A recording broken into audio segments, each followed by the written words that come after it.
Здравейте! Търсите ли начини да подсилите имунната си система? Да облегчите болките в ставите, подобрите храносмилането си? Имате красива и здрава кожа?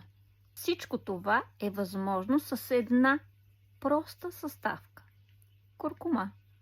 Това е една подправка, която само придава вкус и цвят на ястията, но е истински елексир за здравето. Куркумата е известна със своите мощни ползи за организма.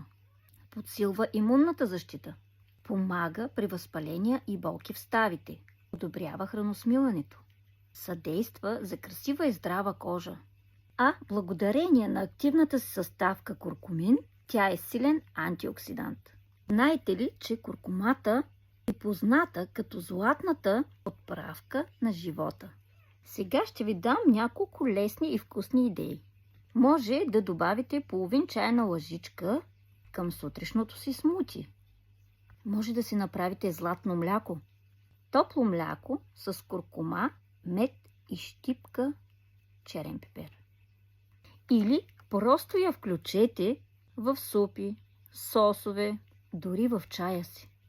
И не забравяйте, за по-добро усвояване на куркумата комбинирайте с черен пипер. Аз винаги търся най-доброто за себе си и семейството ми. Това обичам естествени решения. За хората с забързано ежедневие мога да ви предложа куркума комплекс на Aquasource. Тя е напълно натурална и нейната формула е оптимално да помогне на здравето. Но това е само предложение. Ако имате въпроси, искате да знаете повече или за нещо специално или конкретно, или за куркумата на Aquasource, не се колебайте, пишете ми. Аз съм насреща, за да ви помогна.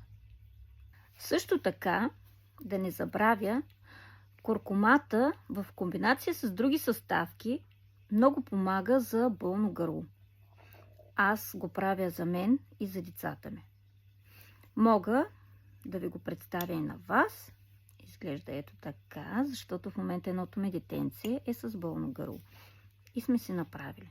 Дори си я правим и като бомбонки. От мен за сега толкова.